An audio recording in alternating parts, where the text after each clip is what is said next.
An anonymous birthday ticket. I thought it was a surprise from Marcus.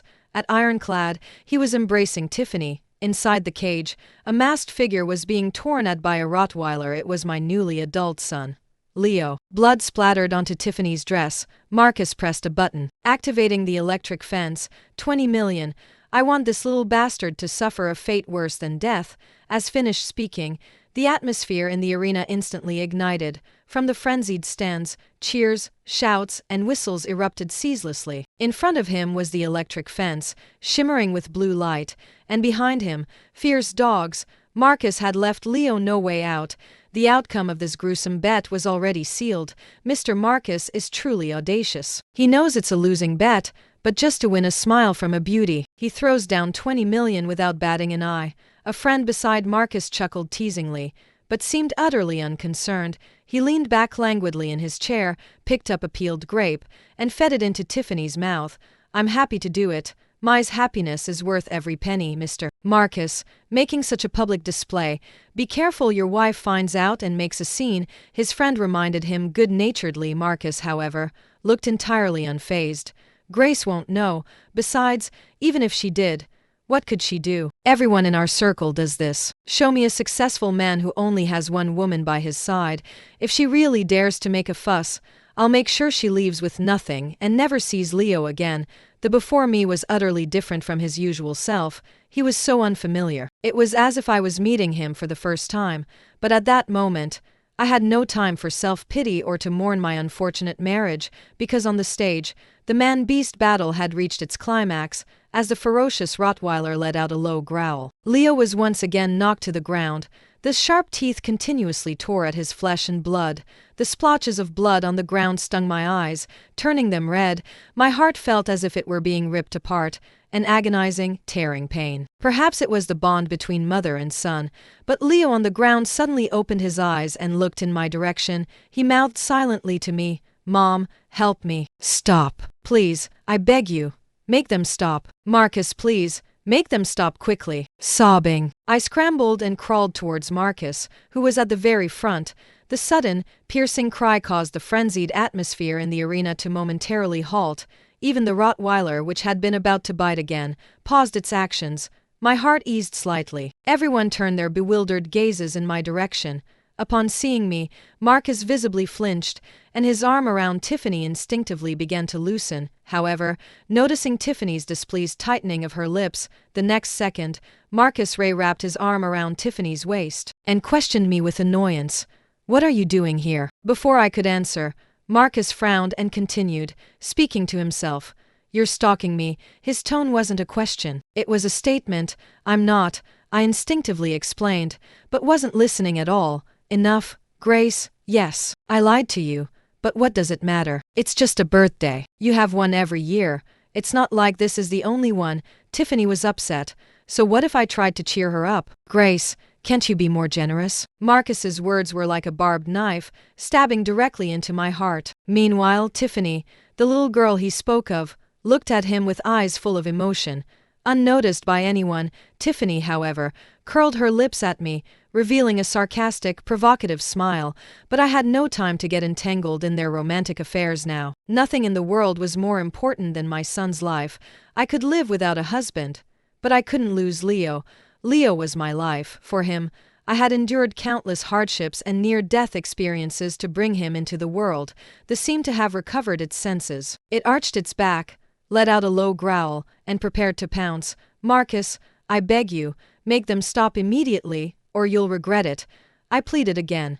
Crying, to my surprise, Marcus was dismissive, and even scoffed. "Regret? All right, Grace, so you've learned to threaten me? But let me tell you, the word regret isn't in Marcus's dictionary. No, I'm not." I urgently wanted to explain, about to tell him that the person on stage was our son, but then I heard Tiffany mutter unhappily under her breath, "What a buzzkill." Marcus's face darkened, and he shouted impatiently at the organizer, "What's going on? You dare to take my 20 million for this kind of performance?" The rest of the audience, annoyed that I had interrupted the most exciting and intense moment of the match, began to demand that the organizer kick me out. "Please calm down, Mr. Marcus. Please calm down. The thrilling show will continue immediately." The organizer's deliberately fawning voice came through the loudspeakers immediately after. A whistle blew. The poised Rottweiler, as if receiving a command, lunged forward fiercely and viciously bit Leo's forearm again, as if to justify the 20 million. Under the organizer's deliberate manipulation, the Rottweiler, as if possessing human intelligence, mercilessly toyed with Leo, treating him like a plaything. Catch, release, again and again. The more Leo suffered, the more excited the Rottweiler became. For a better viewing experience, loudspeakers had been installed on the stage. Thus, the crisp sound of bones breaking clearly echoed throughout the arena. Everyone's emotions ran high. Many even stood on their chairs, throwing cash into the air. The entire arena descended into a frenzy. Watching, a bloody mess, my heart bled. I grabbed Marcus's clothes. Marcus, this really can't go on any longer. If it continues, he'll die. Marcus, however, impatiently flung me away. What does his life or death have to do with me? I stared with disbelief, my eyes wide. Even forgetting to shed tears, how could Marcus say something so callous and heartless? How is it not related? He's our son, Leo. I finally couldn't help but shriek. Marcus, however, coldly reprimanded me. That's enough, Grace. Are you even a mother? You'd slander your own son just for a jealous spat? Tiffany also chimed in, her voice soft and fragile. That's right, Grace. If you have an issue with me, you can address it directly. But lying and deceiving people isn't right, is it? You say that person on stage is Leo? How could that be? Leo is clearly at the moment representing his school in the national and secondary school piano, and Mr. Marcus and I even took him to the venue together. Tiffany was right. Today was indeed the day Leo was supposed to participate in the piano competition. I was originally supposed to take him to the venue, but this morning, Marcus suddenly said it wasn't necessary to bother, as he was on a business trip and it was on his way. But I, just like Marcus, couldn't understand why the person who should have been at the competition venue was here instead. But I couldn't be mistaken. The one being chased and torn at by the vicious dogs on stage was indeed my son, Leo. Through my tear-filled eyes, I happened to catch sight of the smile on Tiffany's lips that she hadn't yet managed to hide. Connecting this with the ticket that someone had deliberately sent me, there was nothing left for me to misunderstand. It seemed someone had been the other woman for too long. Their ambition had grown, and they were eager to replace me. Marcus, believe me, he really is Leo. I'm his mother. I couldn't be wrong. I tried to rush forward, but Marcus's bodyguards held me back firmly. Grace, there's a limit to your jealousy. Do you think I wouldn't recognize my own son? Look closely. That person on stage is just a mute orphan. How could he be our son? No, he's not mute. Someone must have drugged him to make him unable to speak, before my words could even fully register. Marcus impatiently cut me off. Are you ever going to stop? If you disrupt the match again, I'll have you thrown out. Believe me, Marcus's voice was cold and ruthless. I struggled desperately, but couldn't break free. I could only watch helplessly as Leo was repeatedly tackled and bitten by the Rottweiler. Even though Leo was already an adult, he was still just a child. How could he possibly fight against a ferocious Rottweiler? At first, Leo could still resist, but soon, he collapsed motionless on the ground like a broken doll.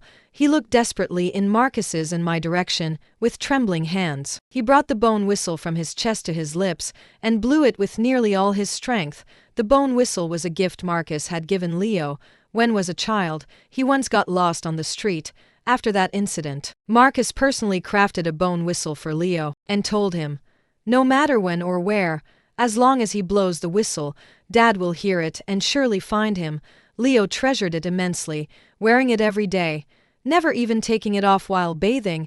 The moment the bone whistle was blown, Marcus visibly froze. I was overjoyed to the point of tears, thinking he had finally recognized Leo. Marcus, look, I wasn't lying to you. He really is our son. But no sooner had I spoken than Marcus scoffed dismissively at me. Grace, I truly underestimated you. I froze, not understanding why Marcus would say that. Looking at my bewildered eyes, Marcus's eyes filled with disgust, and his tone was mocking. What's with the act? You hired this person, didn't you? You really went to great lengths to deceive me. Marcus grabbed my chin, his eyes fierce. You think I'd fall for that? Dream on. What are you trying to do? Do you want to see me feel guilty? Cry and repent? Is it fun to play games with me? The more Marcus spoke, the tighter his grip became. I felt as if my bones were about to be crushed. I gave a bitter smile, my face pale, so in Marcus's eyes, I was actually a malicious, scheming woman yet. It was also him who once praised me as gentle and understanding. Ultimately, it just meant he no longer loved me. When in love, everything was good. When out of love, even breathing was a mistake. Marcus forcefully threw me to the ground, as if even a glance at me was too much. Watching the Rottweiler on stage about to bite through Leo's neck, I despairingly closed my eyes. Leo. I silently whispered my son's name, and tears poured down like a flood from an open dam. Just as I thought Leo was surely going to die, Tiffany suddenly called for the match to stop. Wait a minute. I want to try a different game. I abruptly opened my eyes, seeing the malicious smile on Tiffany's face. A bad premonition rose within me. Marcus said nothing, just dotingly waited for Tiffany to continue. Today was Marcus's home turf, so naturally, no one present would object and spoil his mood. Instead, they were all eager to hear Tiffany's proposal. Tiffany called the organizer over and whispered a few words into his ear. A moment later, someone came up and dragged Leo away like a dead dog. Bright red blood trailed along the path where Leo had been taken. Where are you taking him? I tried to step forward and stop them, but Tiffany blocked my path. What's the rush? Don't worry, that little bastard is tough. He won't die that easily. Knowing I was burning with anxiety, Tiffany deliberately dragged out the suspense, and the next second, my pupils suddenly dilated. My blood-soaked son was hanging in mid-air by a rope. Beneath him was a wooden board covered in 2-inch steel spikes. The tips of the spikes pointed upwards, emitting a cold, eerie glow under the incandescent lights. Tiffany's lips curved into a malicious arc. You want to save him, don't you? Then I'll give you a chance, Grace. As long as you go in there and defeat it, I'll have them release this little beast. Following the direction of Tiffany's finger, the cage door swung open, and Leopard, twice my size, slowly emerged into everyone's view. Its blood-red eyes gleaming with a thirst for blood. Even seemed surprised that Tiffany would think of such a game. A flicker of unwillingness crossed his eyes, and he coldly rebuked me. All right, stop making a spectacle of yourself here. Go home immediately and reflect on your actions. However, Tiffany merely smiled and deliberately moved closer to me. She spoke to me in a voice only the two of us could hear. Grace, how does it feel to watch your own son being tortured right in front of you? My heart violently trembled, so Tiffany was admitting it. I knew I couldn't be mistaken. Tiffany ignored the hatred swirling in my eyes and continued to provoke me. Do you hate me so much you want to kill me? But what can you do? Marcus doesn't believe you at all. Tiffany, emboldened, laughed wildly and unrestrainedly. You beast. I trembled all over and slapped Tiffany across the face. Ah! Tiffany cried out in pain, clutching her face. Seeing swollen red cheek, Marcus became furious beyond measure and kicked me in the chest. Marcus had put all his strength into that kick. My chest throbbed with intense pain, and a coppery taste flooded my throat. When I opened my mouth, a large mouthful of blood gushed out, yet still didn't seem satisfied, and actually ordered someone to turn on the electric shock switch. Realizing what he intended to do, I scrambled up from the ground and knelt, pleading. No, Marcus, I was wrong. I truly was wrong. I'll apologize to her. Please, don't. I kowtowed heavily to Tiffany, hitting my head on the ground again and again. Soon, warm liquid oozed from my forehead. Streaming down my cheeks, however, Marcus ignored it completely and turned a deaf ear to my desperate pleas. As the electric shocks intensified, Leo's body convulsed violently, and he whimpered in pain. Sweat mixed with blood dripped onto the wooden board, splashing into vivid red patterns. Looking at the dying Leo, Tiffany curled her lips. Have you thought about it carefully, Grace? It seems you don't have much time left, do you? All right, I agree. I nodded frantically. A triumphant smile appeared on Tiffany's face. I knew this was Tiffany's true purpose for inviting me here today. By threatening me with Leo, she had calculated that I, who loved my son more than life itself, would surely agree to all her unreasonable demands. Once I was dead, she would become Mrs. Marcus. Legitimately, I knew it was a death trap, but I didn't care. I only wanted Leo to live. Grace, are you insane? For a little bastard with no ties to you, You're actually going to duel an African leopard? Marcus looked at me in disbelief. He's not a little bastard. Marcus might not have been a good husband, but he was considered a good father. But now he was calling him little bastard repeatedly. Marcus, enraged, laughed mockingly. Fine, if you're seeking death, don't blame anyone else. Seeing this, Tiffany's face grew even more smug. Then you'd better hurry, Grace. It was only then that I realized the rope holding Leo was slowly descending. Watching my son get closer and closer to the spikes, I suppressed the terror in my heart and stepped into the cage, one foot after another, perhaps sensing the scent of blood on me. The leopard let out an excited growl. My legs trembled, and cold sweat profusely beaded on my skin. The leopard couldn't contain itself. It opened its massive jaws and lunged at me fiercely.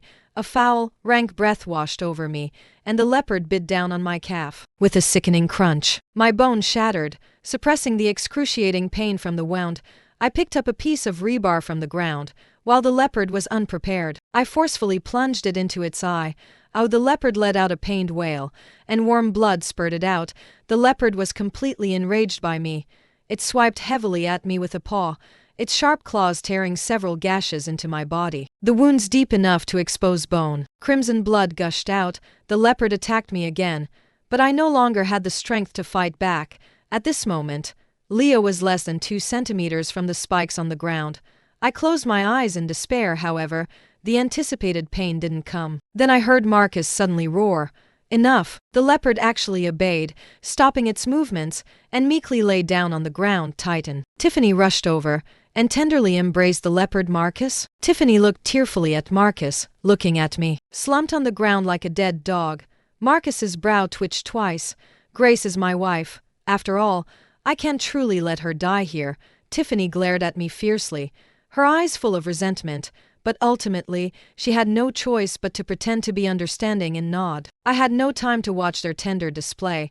Dragging my broken leg and enduring the intense pain, I gritted my teeth and crawled towards Leo, who was not far away. Leo's nose was now less than a centimeter from the spikes. I laboriously pushed away the wooden board and carefully untied the ropes from Leo's body, only to find his eyes tightly closed and his breathing faint. Leo, just hold on a little longer. Mommy's taking you to the hospital right now. My heart ached with sharp, intermittent pains. I called an ambulance, to my dismay. When the ambulance arrived, just as I was about to place Leo onto the stretcher, Marcus forcefully pushed me aside. Tiffany, with the injured leopard, got into the ambulance first. Marcus, Leo is dying, please, I beg you. Can you let Leo have this ambulance? Marcus didn't even spare a glance at Leo in my arms. What does his condition have to do with me? Tiffany curved her lips into a smile. Grace, can't you see my Titan is injured and bleeding too? I ignored Tiffany. Marcus, he's our son. Can you truly bear to watch him die? Grace, you're truly insane. It's my son this, my son that. I already told you, he's not Leo. R is clearly participating in the piano competition. Don't believe me? See for yourself. With that, Marcus placed his phone in front of my eyes. A short video was playing on the screen. In the video, Leo was wearing a tuxedo and intently playing the piano. I've already booked the best hotel for Leo, and when he returns, we'll hold a celebration party for him. As for you, don't bother showing up. I'm afraid your appearance will frighten him. Marcus's disdainful gaze swept over me. No. My intuition told me there was something wrong with this video. This is fake. This isn't Leo. Leo was clearly right here in my arms, but lost his patience, pushed me away, and got directly into the ambulance. I watched helplessly as the ambulance drove away. The last shred of feeling I had for Marcus completely vanished from my heart. Leo's breath grew even fainter in my arms. Holding, I knelt on the ground, crying and humbly pleading. Please, I beg you. Help me call an ambulance, please. I'm begging you. Seeing me covered in blood and crying hysterically, someone, unable to bear it, called another ambulance for me. The waiting time was absolute agony, watching's condition worsen by the minute. I was burning with anxiety. The second ambulance arrived late. By the time they got there, Leo was barely breathing. Only after getting into the ambulance did I realize the first ambulance, on its way here, had been blocked halfway by Marcus's motorcade. They had taken a detour, taking twice the usual time. I couldn't help but wonder, if Marcus knew that the ambulance he had seized was actually for his son, how would he react? I remembered that in the past, let alone being injured, if Leo even coughed, Marcus would be terribly anxious. After all, this child was born after Marcus and I underwent IVF treatment 33 times. Marcus suffered from low sperm count. He had almost been given a death sentence by the fertility specialists. It was I who persevered, gritting my teeth, time and again. Ultimately, perhaps my perseverance moved the heavens. I succeeded just when I was about to give up. Therefore, Marcus especially cherished this hard-won child. Yet, ironically, it was also Marcus who was now repeatedly trying to put Leo to death. The ambulance reached the hospital, and Leo was rushed into the emergency room. After an hour of frantic resuscitation efforts, Leo's vital signs finally stabilized. I breathed a sigh of relief. No sooner had I brought Leo back to his ward than the ward door was kicked open from the outside. Marcus stormed in menacingly. "What do you want now?" I instinctively stepped forward 2 paces, blocking Leo's hospital bed, but didn't even look at me, and forcefully shoved me aside. He pointed at Leo on the bed and commanded the doctor behind him, "Gouge out one of his eyes." Marcus's voice was devoid of any warmth. "Utterly cold, Marcus. Are you even human? Why would you gouge out his eye for no reason?" I trembled all over, staring at him in disbelief. Marcus, however, glared at me with hatred. "Grace, I've tolerated you enough today. Do you have any idea that Titan's eye was completely blinded by you?" Because of this, Tiffany cried herself almost unconscious. My throat felt bitter. "So you're doing this to vent your anger for Tiffany and to avenge your Titan?" "Exactly," Marcus admitted openly. "I was the one who blinded that beast. If you want an eye, gouge out mine." At that moment, my heart utterly died. If wanted it, then he could take my eye as compensation for that beast. "Grace, you really are relying on your status as Mrs. Marcus to act with such impunity." I couldn't help but give a bitter laugh. Mrs. Marcus's status? What status did Mrs. Marcus even have? It was nothing more than an empty title. I was probably less valued in everyone's eyes than Tiffany, the other woman. After all, Tiffany was the one Marcus cherished above all else. No matter who blinded it, it was ultimately because of him. So of course, he should pay for it, but he's your own son. How could you be so cruel? Marcus frowned. Just as he was about to deny it, he saw Leo's hand dangling by the side of the bed.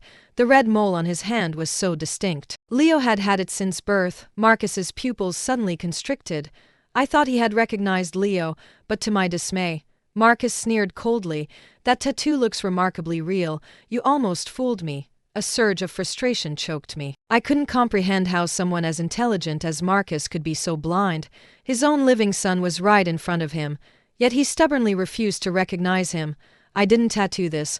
Look closely again. This truly is Leo." I tugged on Leo's hand, wanting Marcus to see clearly. Marcus, however, impatiently slapped my hand away. "What are you waiting for? Didn't you hear what I said? Or are you, director, planning to lose your job?" It turned out that this hospital was actually an investment by Marcus. The director quickly gave a meaningful look to the doctor beside him. The doctor hesitated for a long moment, but eventually stepped forward 2 paces to Leo's side. He had just taken out the anesthetic when Marcus said coldly, "Don't give him any anesthetic, Marcus. You might as well kill me.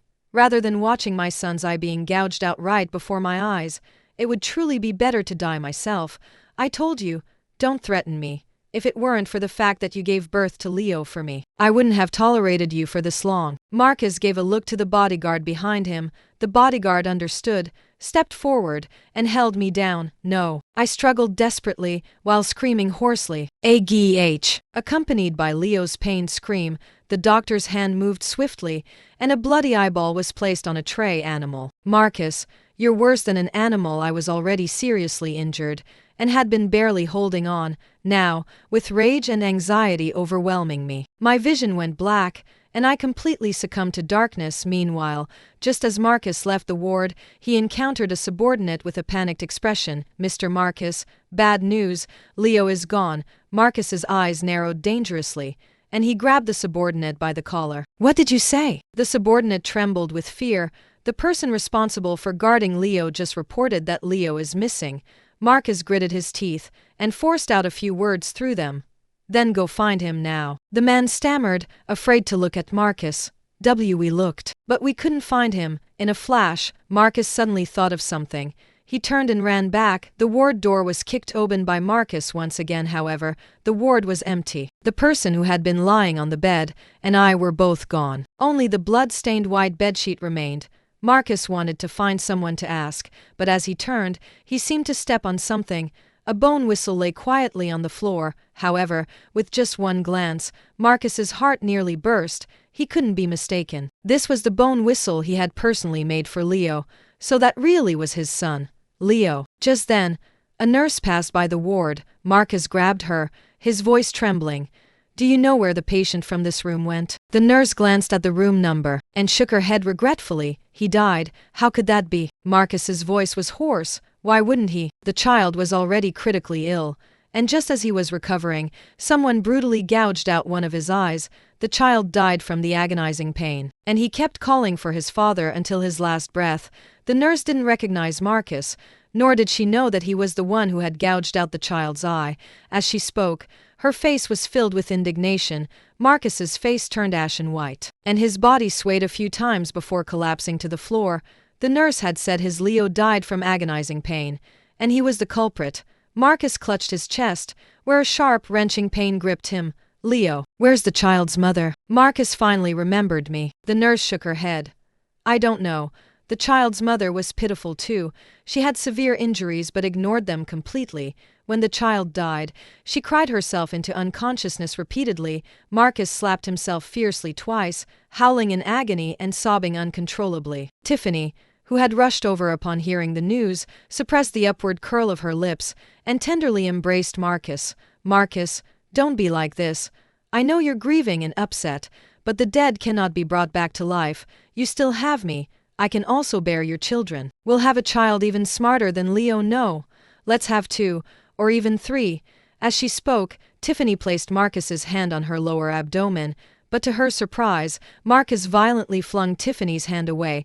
Tiffany's eyes reddened, brimming with tears. "Marcus, you hurt me when you pushed me." In the past, Marcus couldn't stand to see Tiffany looking so wronged and fragile. He would have long ago embraced her tightly with tenderness, but now he ignored Tiffany's cries of pain and completely disregarded her pitiful fragility. He viciously squeezed Tiffany's neck. "Have I been too good to you lately, making you forget your place? You think you're worthy of bearing my children?" Marcus's eyes were sinister, and his voice was wrapped in a layer of ice. His grip was very strong, and Tiffany struggled painfully. "You hurting me." Tiffany's face turned purplish red.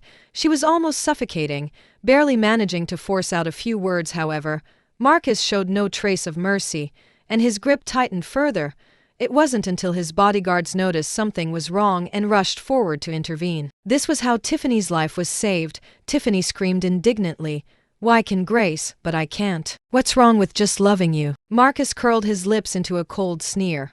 "You have the nerve to ask me what you did wrong. Don't think I don't know about your little tricks behind my back. Before, I was willing to indulge you and turn a blind eye, but you shouldn't have been so greedy. How dare you target Leo? He was so young. How could you do such a thing?" Tiffany's face went pale. She hadn't expected Marcus to find out so quickly that she was behind it all. "I didn't." Tiffany still tried to deny it, but didn't care whether she admitted it or not. He smiled sinisterly. "You like watching beast fights, do you? Very well, I'll let you fight to your heart's content." Tiffany, however, was terrified, her eyes filled with fear. She plopped down on her knees beside Marcus's feet and clasped her hands together, bowing in continuous supplication. "No, I was wrong. I truly realized my mistake. I won't dare to do it again. Just forgive me this once, please." However, Marcus showed no trace of mercy. He ordered his subordinates to take Tiffany to the arena, and before that, he personally gouged out one of Tiffany's eyes. Marcus stopped doing anything else. He didn't even care that his company was being maliciously suppressed. All he wanted was to find Leo and me. He mobilized everyone to search for our whereabouts. However, Leo and I seemed to have vanished without a trace. 3 months passed in the blink of an eye, but there was still no news of Leo and me. He didn't know. I wasn't a parentless orphan. I was the only daughter of the Shen family, the wealthiest in Fairmont City. Back then, I disregarded my parents' objections, even risking disowning them to marry Marcus. At that time, the Li family was just an obscure, small household. I thought my parents were truly angry with me and had stopped caring, but unexpectedly. They had been quietly watching from behind the scenes and secretly supported him, turning the struggling Li family company from near bankruptcy into a leading industry player within a few years. That day, after Marcus left the ward, I fainted from the overwhelming trauma. When I woke up, I found myself on my father's private jet, seeing the wounds on Leo and me. My father was furious beyond words, especially. The empty socket of his eye was still gushing blood, and he was barely clinging to life, even though the helicopter was fully equipped with medical supplies. Leo ultimately left me anyway. Due to severe injuries and excessive grief, I remained confined to the hospital bed for an entire month. I took Leo's ashes to Harmony, a serene town amidst green mountains and clear waters. There, I found a tranquility I hadn't felt in a long time. However, the peaceful days didn't last long. Marcus still found me. Marcus clearly hadn't been doing well recently. His hair was disheveled, his face unshaven, and his clothes were wrinkled and messy. His eyes were dull, and his expression was sorrowful. Gone was the youthful vigor of the former Li CEO. The moment he saw me, Marcus's eyes instantly reddened, and his emotions became extremely agitated. "Grace, I finally found you." As he spoke, he reached out to grab my hand. The instant Marcus touched me, I reflexively flung his hand away. "Don't touch me!" I roared furiously. Every time I recalled the moment Leo's eye was gouged out, hatred surged within me, and I wished I could kill Marcus. Marcus was stung by the hatred in my eyes, and froze in place. It took him a while to regain his voice and continue. "I'm sorry. It was my fault. I truly didn't know that child was Leo then. It was all that bitch Tiffany's doing.